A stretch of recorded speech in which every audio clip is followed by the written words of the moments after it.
lots of folks. I'm seeing lots of folks still joining, but we are going to get started. We have a pretty full day today. Welcome to today's webinar, Learn Lessons about Survivor-Centered Support during the COVID-19 pandemic. We are thrilled to see so many of you here, and the group just keeps growing. My name is Jennifer Haddad-Bell. My pronouns are she and her. I am a program consultant here at Futures Without Violence, working on the health team. Joining me today, we have Lisa Sohn, Program Director, and Virginia Duplessis, Associate Director here on the health team as well. Just a few reminders before we dive in. As you just saw, this webinar is being recorded. We have a chat feature and a Q&A feature for you to use to introduce yourself, make comments, ask any questions that you have. We are going to be saving questions for the speakers for the end of the webinar, or after they've both presented. So please be sure to use the Q&A feature in between.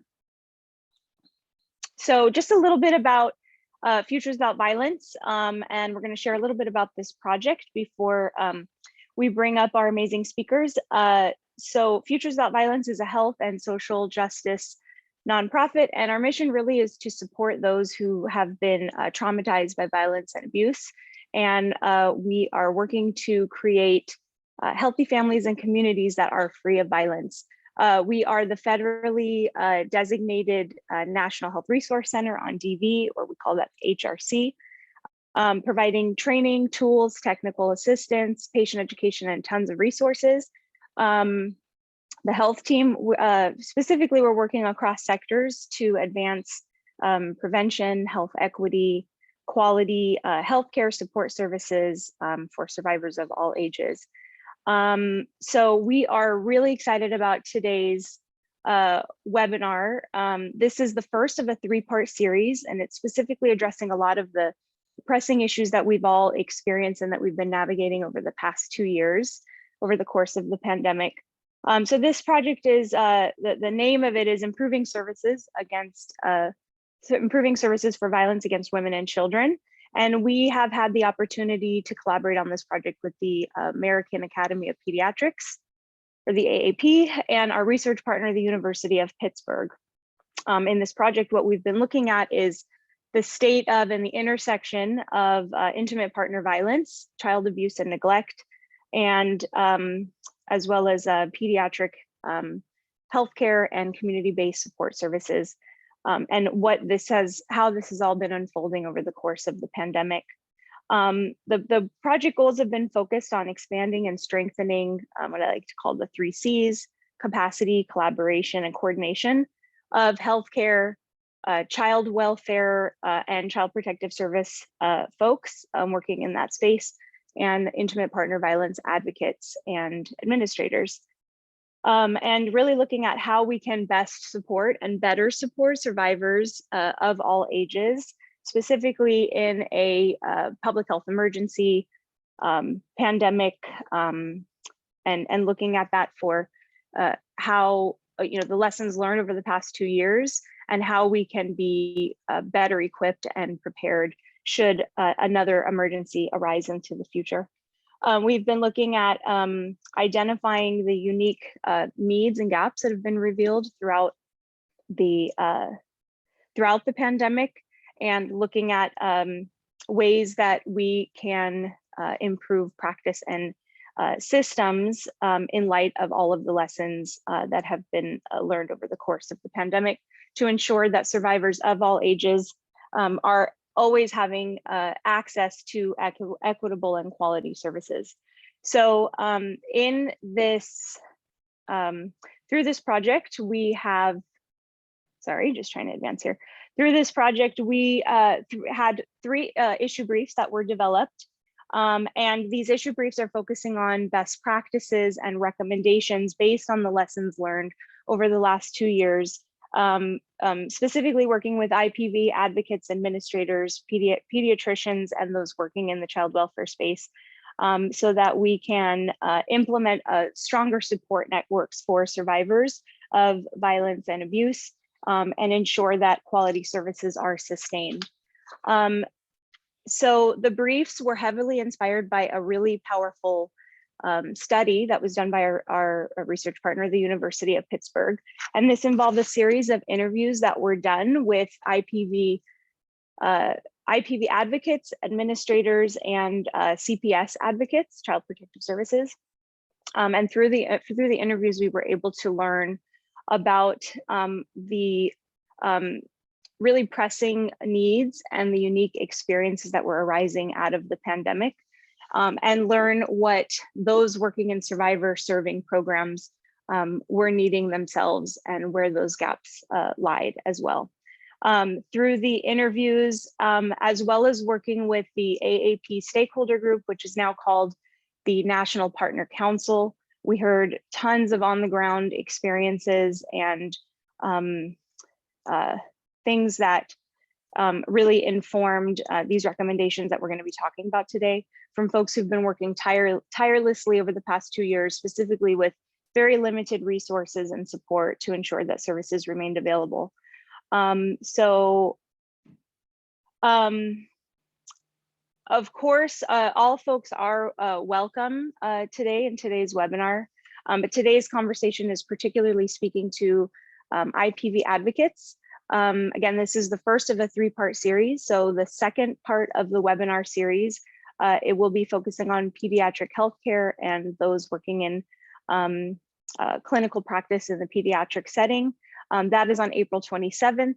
And the third webinar is looking at or speaking specifically to those working in the child welfare system and family serving advocates and child protective services. That is on May 25th. So we have 2 very incredible speakers who are here today who are going to share how they've been able to implement pretty rapidly and how they've pivoted based on what was going on in the pandemic and all of the shifts and the limited services over the past 2 years. They're really going to be outlining a lot of those core recommendations that are in these briefs and how they've been able to do them successfully to ensure that services continue to be delivered with equity and quality. So I am going to bring up our first speaker today, Arlene Vassell. Arlene serves as the Vice President of Programs, Prevention and Social Change at the National Resource Center on Domestic Violence, or the Nrcdb. She has been at the Nrcdb since 2015. Prior to joining, she served for several years as the Vice Chair of Nrcdb's Board of Directors. She provides leadership to the Nrcdb's Programs and Prevention team and oversees several key initiatives, including their Training Institute, the DV Awareness Project, Prevent Connect, and the Women of Color Coalition Leadership Project. She has over 25 years of multifaceted experience within the movement to end gender-based violence. Her formal advocacy work began in Virginia at the YWCA Women's Advocacy Program. She later worked at the Virginia Sexual and Domestic Violence Action Alliance and the Florida Coalition Against DV. Arlene has served on numerous community-based, state-level, and national committees and work groups tasked with identifying and addressing emerging issues and trends and creating innovative approaches to DV intervention and prevention. She received many awards and recognitions for her work. She's a proud immigrant born in Jamaica, a mother, a mentor, an auntie, an entrepreneur, a published author, a storyteller, a thought leader, a joy seeker, a hope dealer, and we are so lucky to have you here with us today. Thank you so much for taking time out of your schedule to share all of your knowledge. We're looking forward to hearing from you. Thank you, Jennifer. Thank you so much. I always like that hope dealer and joy seeker part of my bio. So thank you so much for extending the invitation. I'm so super excited to share the work that Nrcdb is doing as it relates to the recommendations, mainly because I participated in the group that you described earlier and contributed to the recommendations. Next slide.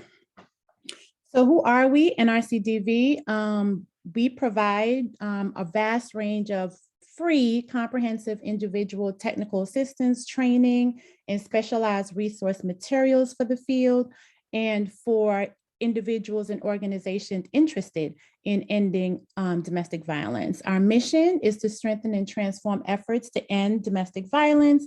And along with our theory of change, if we center the lived experiences of survivors of color in order to end systemic racism, we will attain safe and thriving communities. So our mission and our theory of change basically guides our programmatic work, our policy efforts, and you'll see a lot of that show up in the presentation today. Next slide. Our NRCdb stand statement, and I want to emphasize that this is we stand in solidarity with individuals who have been targeted, degraded, threatened, and marginalized because they are Native Americans, people of color, immigrants, women, Muslim, LGBTQ, or people with disability. And again, we stand in solidarity against white supremacy, racism, misogyny, anti-Semitism, homophobia, transphobia, xenophobia, and all other forms of structural oppression. And you all can, when you get the information, can read the other paragraphs regarding individuals that, who we stand in solidarity with and our commitments.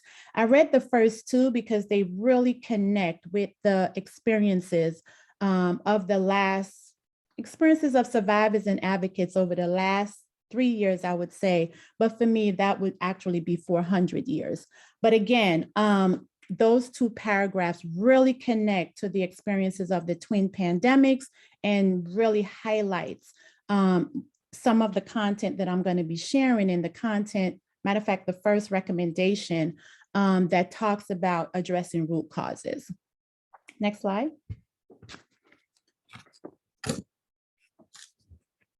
So this is another statement that NRCdb put out to highlight again the intersections and the connections between domestic violence and other forms of oppression and injustices. We put this out as a call for action for ourselves and for our collaborative partners.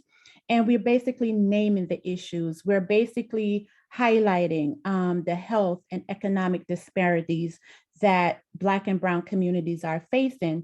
And again, this further demonstrates the intersection. It's a call to action for us. And I also see it as an accountability tool. Like, how are we showing up as a result of all that we are learning from the twin pandemics? Basically, we know at NRCdb, we cannot unlearn. We cannot go back to business as usual. We have to move forward in a way of unlearning much of what we've learned as a DV movement. So again, much of this is showing up in the recommendations, and I'm just basically highlighting. Next slide. So the first recommendation talks about addressing root causes of intimate partner violence and social determinants of health as a primary prevention strategy. So I wanted to bring this quote into the conversation because it came from a survivor. And as we're talking about intersections and as we're talking about the impact of the twin pandemics on the most marginalized communities and individuals, I want you to hold this quote for a moment. I didn't realize how Black I was until I left home. And if you don't understand the intersections, I hope this quote helps you along that journey to understand the intersections and to also say to us as DV advocates, as individuals who want to collaborate with intimate partner violence organizations, survivors should be deemed as valuable contributors, even in our prevention work. And when I say in our prevention work, it brings me back to a comment that a preventionist made. And what she said was, at what point did my survivorship become irrelevant to prevention? So oftentimes when we're thinking about prevention, we're not thinking about survivor-centered prevention. So I want to also bring that into the space. This statement also says to me that as we're talking about addressing root causes, we have to address anti-Blackness. It also challenges all of us to think about who we need to be as individuals, who we need to become in order to create a thriving and supporting environment for all survivors, right? So again, those are some critical points that I want you to hold from this statement as we talk about addressing root causes. Next slide. And so the next slide is racial justice is our work. And oftentimes individuals will say, what does that actually mean, right? So what it means is economic justice, anti-poverty, utility rights, housing rights, wage equity, health equity, employment rights, voters' rights, closing the digital divide that we know exists. All of this is racial justice work, and all of it is necessary to prevent the power-based violence that exists at all levels of the social ecology. So when you hear Black Lives Matter, what does that mean, right? So this gives you language to think beyond just our intimate partner violence work. As DV advocates, intimate partner violence advocates, we are only one part of a larger movement. And at the root of everything that we're talking about, everything that's displayed on this slide is racial inequity, right? So we have to figure out, again, who do we need to be in order to develop collaborative, meaningful relationships, also highlighted in the recommendations. Prevention is also highlighted because until our prevention work addresses these root causes, we will never progress towards the social transformation that we all desire. So again, lots of reminders, lots of language to help you to connect the dots in your organizations and in your community. Next slide. So when we talk about prevention, you may see this diagram, right? So it's the social ecological model. And what does that mean? What is that? It means for me in plain language that this is basically a framework on how to prevent violence from ever occurring in the first place. It's addressing attitudes, beliefs, behaviors, environments, and policies. On the individual level, that may look like healthy relationship strategies. On the relationship level, it may look like promoting positive peer norms. On the community level, it's creating safe spaces for individuals to learn, age, grow, love, worship, all of it, right? It's in schools, it's in workplaces, in neighborhoods. So our focus has to move beyond the individual. And we really have to think about the community level and the societal level prevention efforts, which is more, societal level is more around supporting cultural norms and that contribute to thriving environments and to dismantle systems that condone violence and injustices. So we're talking about, again, financial security, housing stability, policy efforts, education, employment opportunities. And I see our conversation today as I'm offering food for thought. So food for thought that contributes to community wellness and community health and individual wellness. So at any point, you can reach out after our conversation today for additional information and additional resources. At the end of the presentation, there's several resources that expand on everything that I'm touching on. So I'm just offering hors d'oeuvre, the hors d'oeuvre, and I'm open to having additional conversations. Next slide.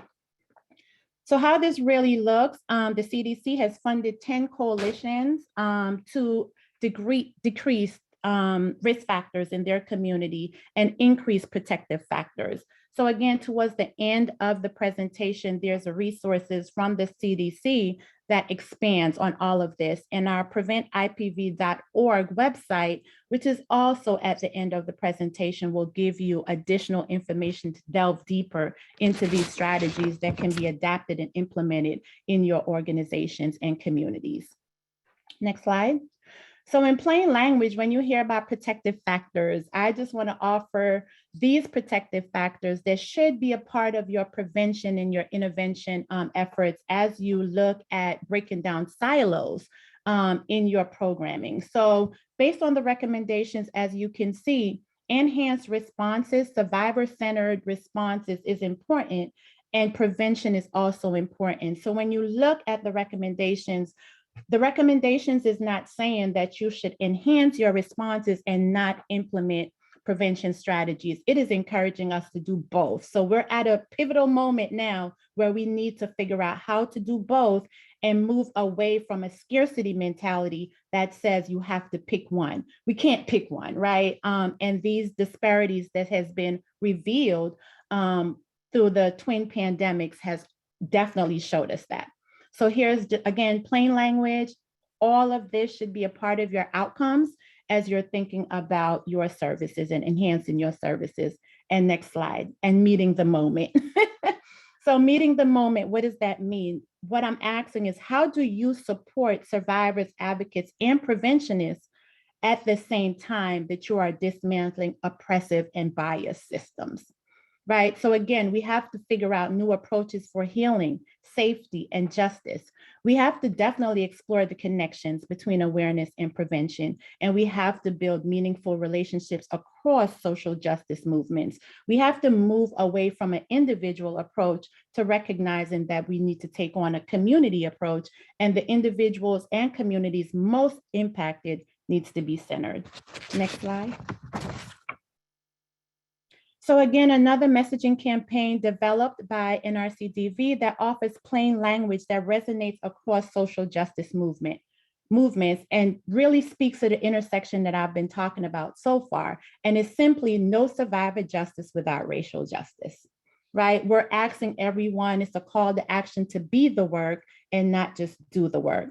We're asking individuals to create a blueprint for future generations, breaking down silos, addressing root causes, dismantling white supremacy. All of this is showing up in the recommendations. And cultural humility is key because it says that it's an ongoing learning process. We will never arrive, right? But we need to know our North Star.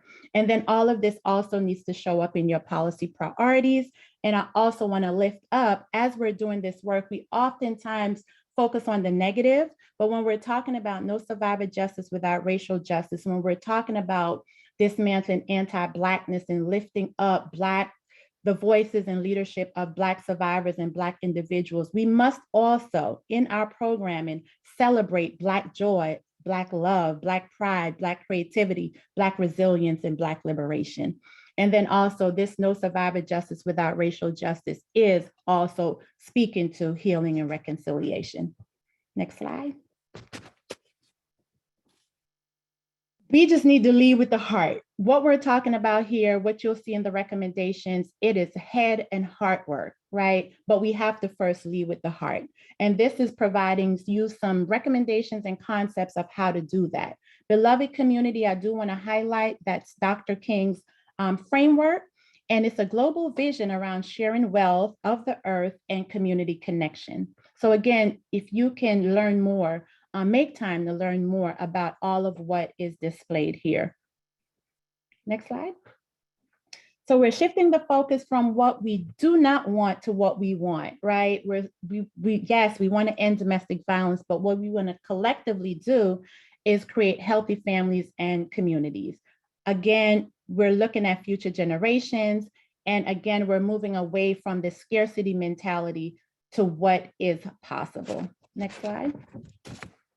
And then when I talked about incorporating all of this into your policy priorities, for the next 3 slides, will demonstrate how NRCDB has incorporated all of what we're learning from the pandemics, all of what we're hearing from marginalized communities, all of what we're hearing from survivors into our policy priorities.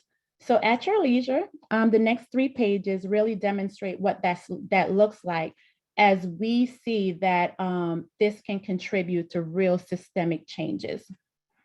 So the next 3 slides. So please make time to read that, and you can connect with me and I can get you connected with our policy and research team to kind of delve deeper into how we got to the policy priorities and our stances and how we're connecting them to our programmatic work. All right, so in wrapping up, again, talking about breaking down the silos, integrating beloved community concepts. Next slide. And I have to talk about care for advocates. One thing we've learned throughout the pandemic as we continue to navigate these pandemics, and I continue to say, is during this time, capacity really doesn't define competency. And I think it's important that we know that as we continue to work with advocates who are basically in the middle of multiple pandemics trying to work from home. That's the story for most of us, right? And so busyness, again, is overrated. and we have to unlearn much of what we have been taught or what has been emphasized as success. Equity is important as you're thinking about wellness, as you're thinking about self-care, access across your organization. There's no cookie cutter approach. Strength-based supervision is important. And what we've really established at NRCdb is being able to create spaces and resources for healing and wellness. And what we do know is even though you may create those spaces, individuals may not take advantage of what you're creating. So we've integrated wellness, self-care, and well-being into everyone's work plan. So we've institutionalized that. So also I want to direct you to these resources that speaks more about how we can support advocates as we continue to go through the pandemics. And then after this, it's just lots of resources for you to, get familiar with. Next slide. Next one. Get familiar with, please reach out if you want additional information about any of the resources that are here. This is our Back to Basic publication that was developed with the National Sexual Violence Resource Center to make a connection between health equity and our preventing sexual violence and intimate partner violence work. This publication included significant input and guidance and leadership from Black women and women of color, and it centers the stories of survivors. So we're going back to basics using storytelling. And I think that's it. You can go on to the last slide. Promising Futures has a great resource. And so as you go back to the last slide, right here, right, that one.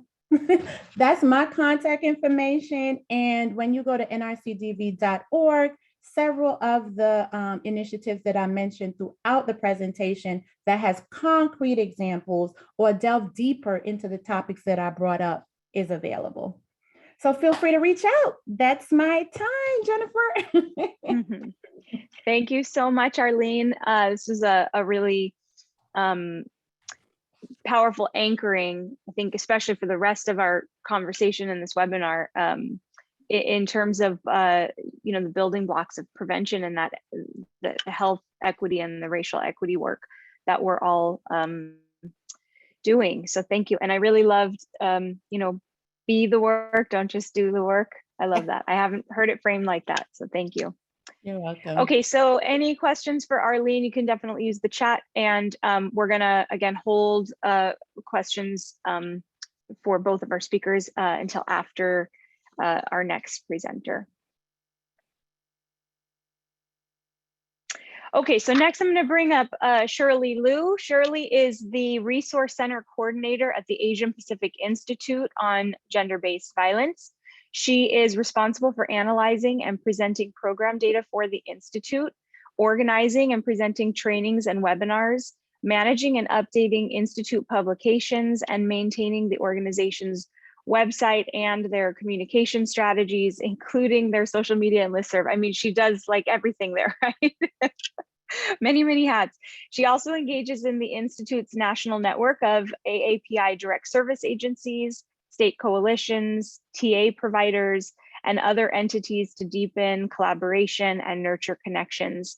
She received her master's in international relations from NYU's Department of Politics and a bachelor's in history and political science from UC Berkeley. She has worked to coordinate responses to and investigations on international human rights violations, focusing on cases of sexual and gender-based violence in the Middle East and North Korea.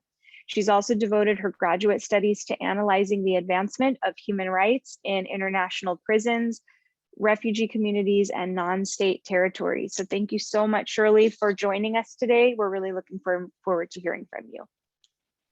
Thank you. You know, it's funny, I haven't heard that bio read out in such a long time, and it's kind of an interesting experience hearing yourself being talked about, even if you wrote it yourself. So thank you. Thank you to the team at Futures and the University at Pittsburgh for inviting us to be on this task force, this work group, as well as the webinar today. I just want to introduce my organization. If you go to the next slide. In case you're not familiar, the Asian Pacific Institute on Gender-Based Violence, we do a lot of similar work to what Arlene does at the Nrcdb. We do not provide direct services, but we are a national resource center on forms of gender-based violence that impact Asian American, and Pacific Islander communities in the US and its territories.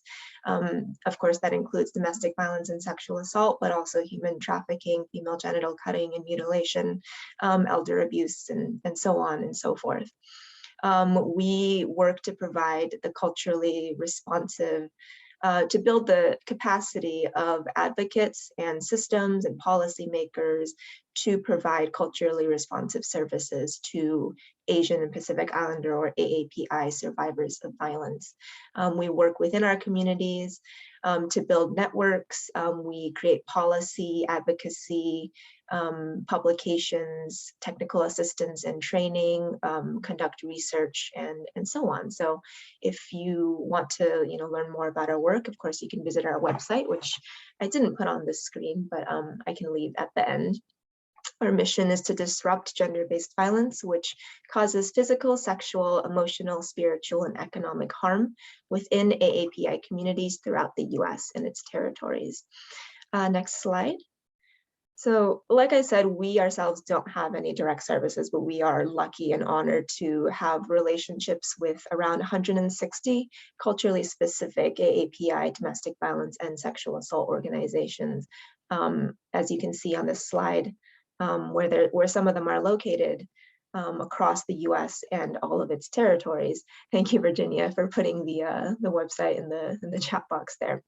So these are organizations that work on the ground that provide services like shelter and case management, community development, so everything I'll be talking about today is based on what we learn from them in their experiences and their lived experiences and their expertise.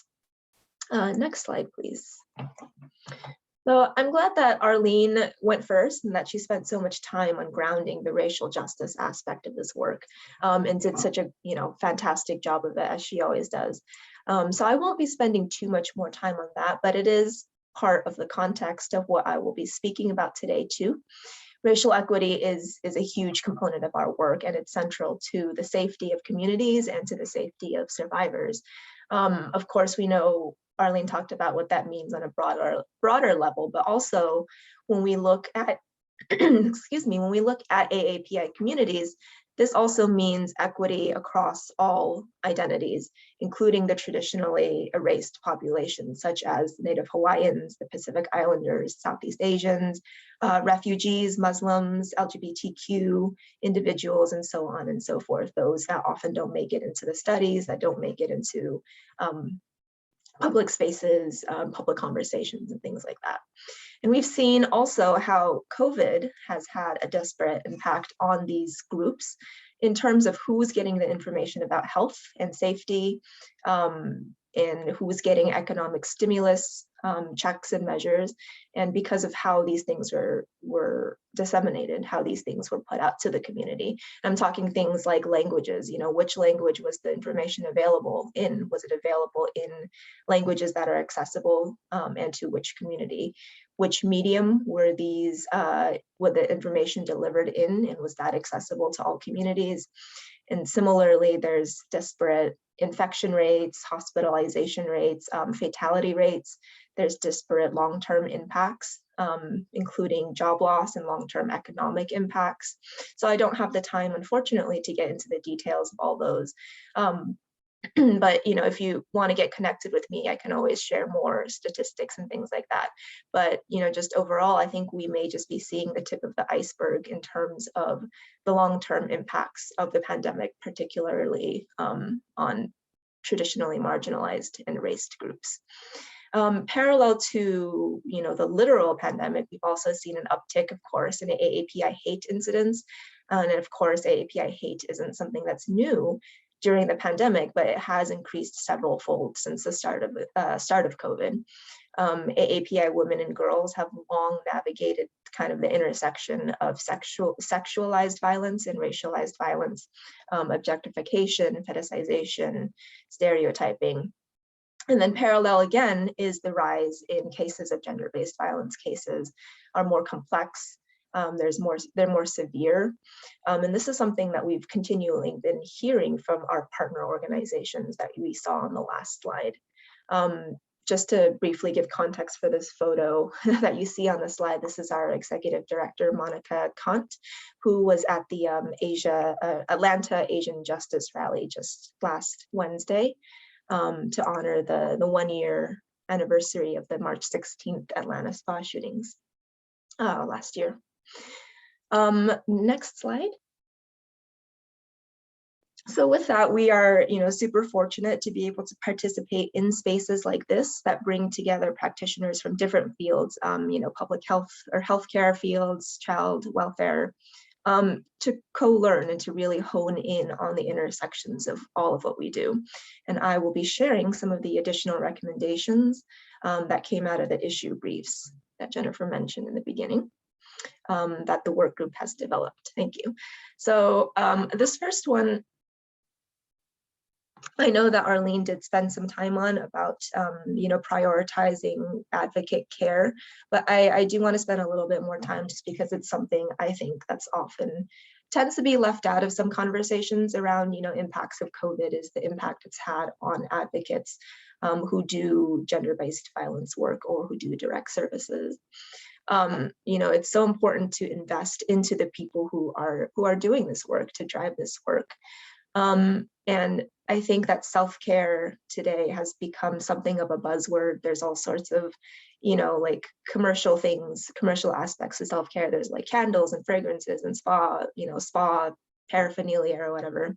But I think it's really important to reframe self-care as something that's not the burden is on the individual who needs the care to find the time and the emotional space to do that care, rather as something that we as a collective are responsible for, collective care, taking care of each other. And that is in our approach, the culturally specific aspect of self-care is that communal care, that collective care. So what that means is creating spaces to build and strengthen communities, including virtual communities, who have felt isolated because of the pandemic, or were even feeling isolated before the pandemic. For instance, we've heard several times that from somebody that they're the only Asian AAPI person at their organization. Excuse me, they're the only AAPI person even in their community, and the isolation that brings. In work planning, thinking of ways to work in time to honor staff, what staff is feeling due to the pandemic, due to, racial injustice, everything, due to trauma. Create space for staff to express, if they want to, their emotions, honor those emotions, and then think of culturally rooted ways to move forward together towards healing. And to really, as Arlene mentioned, kind of work that into, into staff work, what staff should be doing on a daily basis. And all that towards creating a pipeline for future leaders so that people are coming into this movement, and so that people who are currently in this movement aren't leaving this movement, as we have unfortunately been witness to. Of course, don't forget your finance folks, your admin folks, and your ops staff. Don't assume that they, just because they don't do programmatic work, they don't need to feel connected to the work as well. Include them in programmatic meetings and so on. And so on the screen, I have kind of two examples of what some initiatives we've taken in this area. We have a bi-monthly connect call for AA and HPI advocates to kind of come together to share strategies, but also to share support and to create that caring community, virtual community around each other. And that happens every other month. And then for APA Heritage Month, which is May, I'm so excited that we will be hosting a series on healing, where we have invited several consultants to facilitate healing circles for AAPI advocates, but that are rooted in culture and rooted in art. So that's super exciting. Just a little plug of what's upcoming for us and just some examples. Next, please.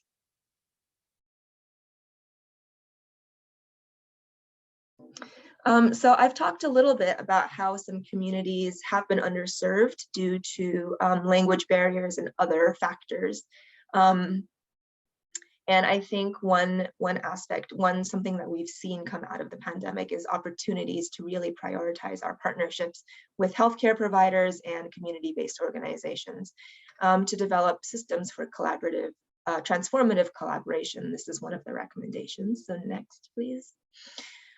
There's been so many inspiring initiatives that organizations, local organizations and national organizations have done to meet the needs for their communities who have not been reached.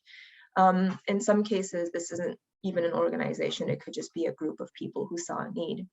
For instance, you see this picture on the slide. This is a COVID vaccine clinic hosted by a local organization in Philly. Just everybody is so concerned about their health in these times. And for AAPI communities, domestic violence and sexual assault are things that are so heavily stigmatized that somebody's own sisters will turn their backs on a survivor if the survivor tries to leave the abusive relationship. In some languages, AAPI languages, there's not even a word for domestic violence. So it's something that's so completely shrouded in silence and victim blaming.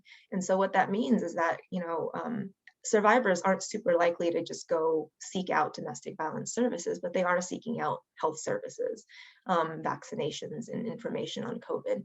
And so for communities like that, these things are a great entry point for organizations who do domestic violence, sexual assault work to kind of build that relationship, build that trust with that community, to hand out pamphlets, to provide education, to say, here's a list of resources and services we provide, in case that's useful to you.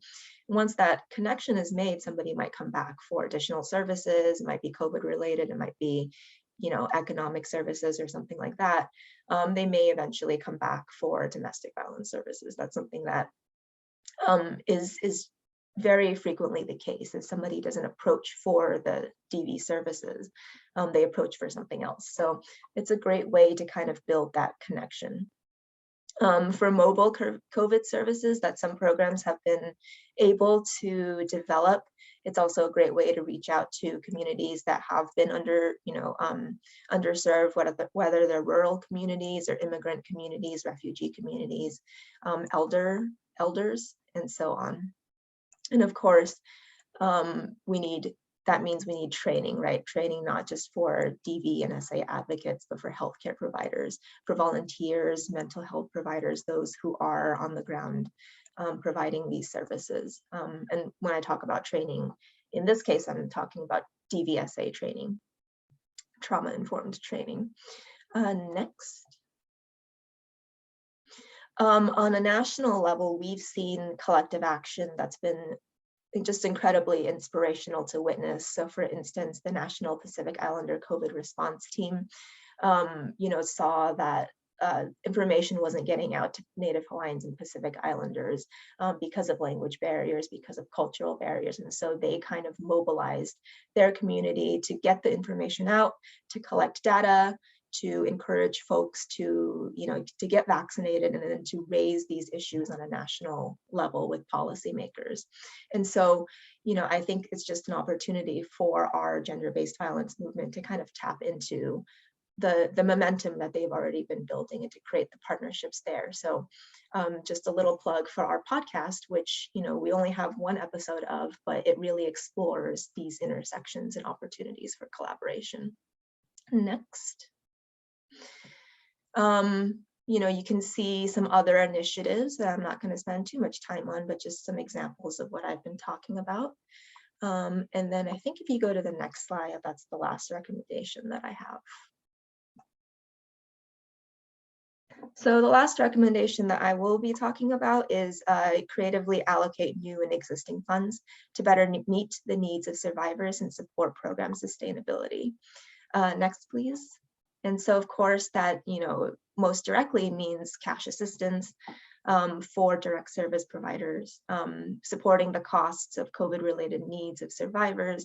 Some of the most direct uses of, new funding or existing funding.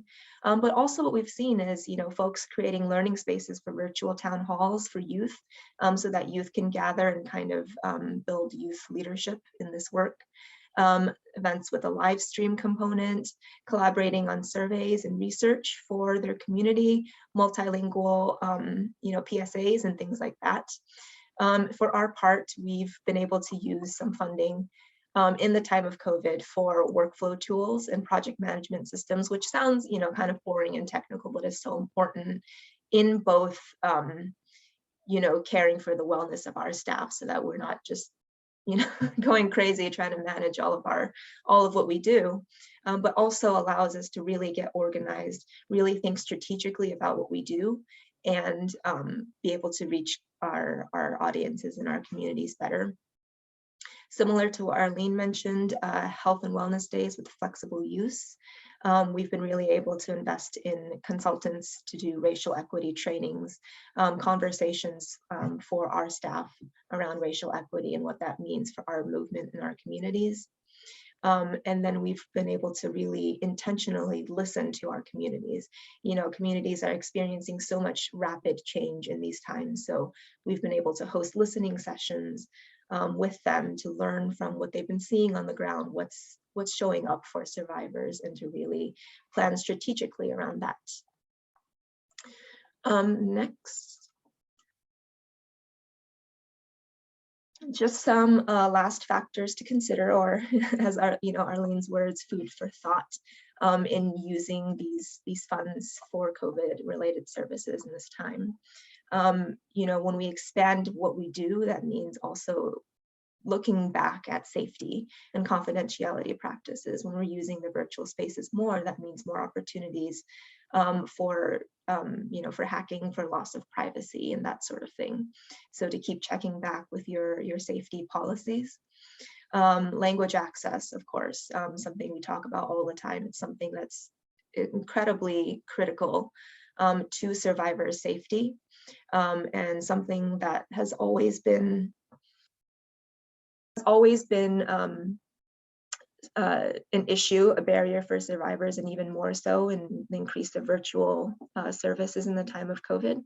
And then lastly, as your organization is expanding virtual services and what you do online, to keep, to not neglect the older staff or staff who aren't very tech savvy, who may feel like they're being phased out by, new technology. Everybody is doing things a different way. So they may feel phased out by that. I think that's my last slide. And the next one is just a couple of resources that I've already mentioned. And just a, thank you again. So I'll hand it back over. Thank you so much. That was a nice concert of information between the two of you. Really appreciate you both. So we have some time for questions. There have been quite a few coming through. So we can take a few minutes and just run through a few of them. So there's a lot of information in the briefs. There's a lot of recommendations. There's a lot of big ideas and a lot of details in there. We don't want any of this to feel overwhelming to folks in terms of where to start or wherever you're at in the spectrum, how to continue, how to expand based on all the lessons that everybody's been gathering over the last 2 years. So I'm wondering if you can add to the conversation.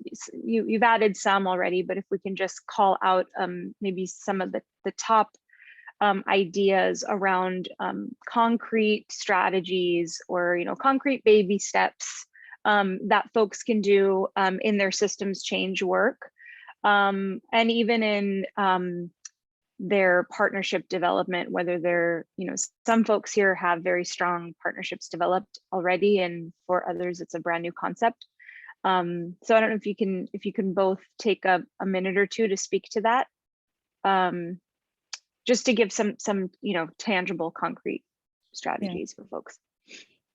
Yeah, so I think something I think that'll be concrete is, and it'll look different for every organization, right? So I think is being bold and courageous. And it sounds simple, but it takes a lot of planning. It takes a lot of skill building, right, to have courageous conversations. So I would say boldly naming the inequities, boldly naming the injustices, and really, really speaking to the intersections in plain language, right? And really doing some reflection regarding who individuals need to connect with, who's missing. When you talk about root causes and you talk about the injustices, and the various inequities that individuals on the margins of the margins is experiencing, who is not represented at your table, and who do you need to invite into this space? When do you need to fall back and listen? And Shirley talked about listening to community. So I think these are like small, tangible, but practical and really valuable things that individuals can start doing, regardless of where you are on the continuum. And Nrcdb, this is ongoing for us. We're doing ongoing reflections, and we're doing a lot of calling ourselves in when we're not being as bold and courageous as we need to be.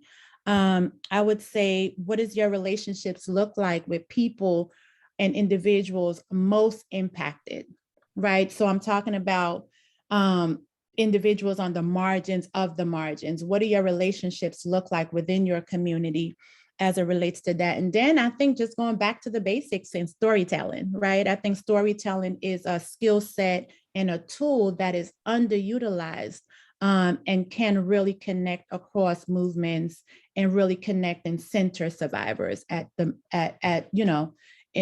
our work. So I'll just start with those three: being bold and courageous, and building your muscles and your skill set in order to be bold and courageous in all the spaces. You need to be bold and courageous. And what do you have to give up in order to become who you need to be to address the issues that we're experiencing and it's clearing right now? Yeah, absolutely. Everybody's really being kind of forced to think outside the box, and it takes so much courage to do that. And it's hard because a lot of folks have been in this work for so long, doing things the same way. And if the last 2 years taught us anything, it's everybody's got to be shooken up a little bit, and we have to do things differently. Thank you. Shirley, do you want to add anything? Just a little bit. I mean, I think Arlene said it really well. All of that, I would say, start with just a conversation among your staff. Start with a retreat or a meeting that's set aside to really say, like, we want to listen to staff, what staff feel, and explore some of the avenues that we can do racial justice and racial equity work, and explore how it's showing up in our communities, and what we should prioritize as an organization. And of course, as we know, some of our organizations do replicate problematic, power and control structures. So in that conversation, make sure, sometimes it may be useful to have like a middle management meeting, a meeting just for frontline staff. So also be cognizant of, whether staff are going to feel comfortable sharing to their full potential in those meetings, and how those meetings are set up and who's in that meeting. But I would say, start with a conversation to really intentionally talk and raise up some of these issues. If it's possible, I would say to look into the community, if you're a local organization, your local community, who all is there, who all is not represented, who all is represented too much, who are your services not reaching, how is the pandemic impacting them, how is lack of racial justice impacting them, to really listen. That's where I would start.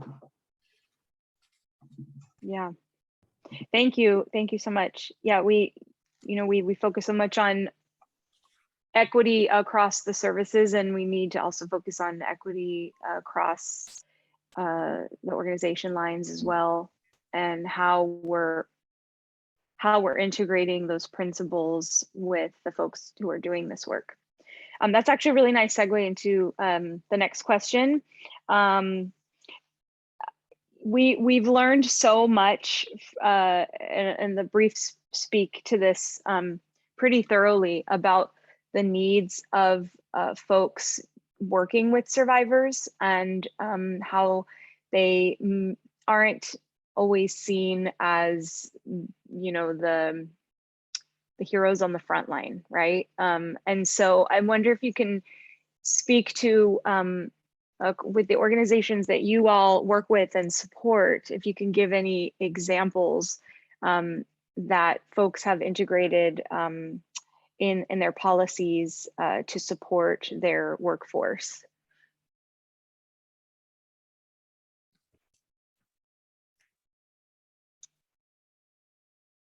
There might be a lot, so whoever wants to start, but if we can, we have just 4 minutes left, and so just a little time check, but yeah.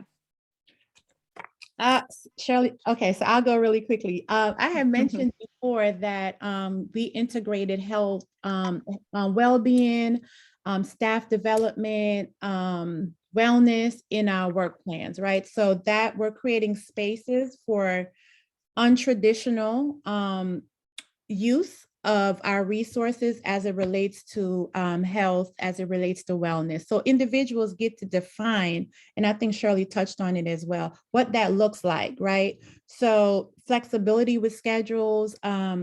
We recognize that our staff members and the individuals that we work with on a daily basis are navigating the twin pandemics as well, while they're actually trying to work from home, right? So that's parenting, that's taking care of older adults, that's doing homework, right? Doing homework with children, with being teachers, right? So again, the resource that we have, that we put together and is available on the slide is Mothering and Advocacy During COVID, because that's a thing and it's a real thing. And we recognize that we have advocates that are now teachers, that are now, you know, they wear all these different hats because of the twin pandemics and because of our new virtual structures. So we're being mindful to that. We're paying attention to burnout, right? How do you recognize burnout? How do you support burnout? And what does healing look like? Because we are all impacted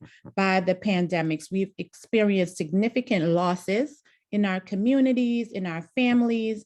And so we're mindful to that, and we're providing as many opportunities and resources as possible to create space for individuals to heal.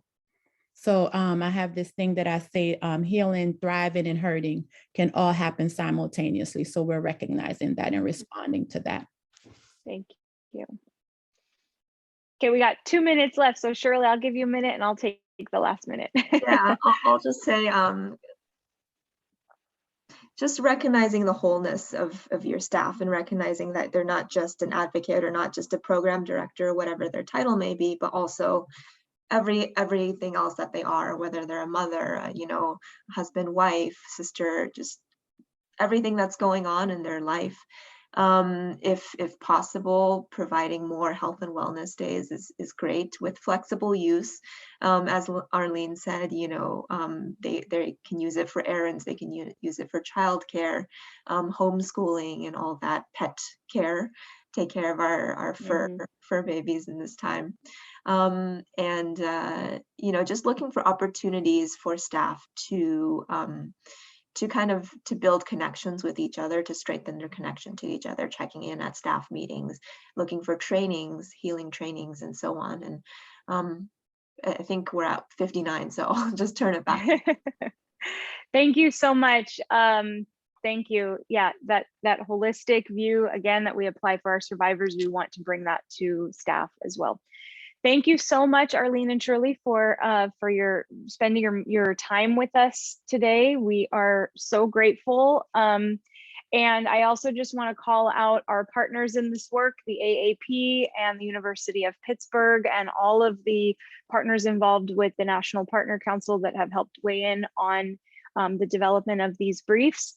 We will be emailing you the recording, today's recording, the slides. We're also going to be emailing out a resource page with some additional resources that are not in these slides.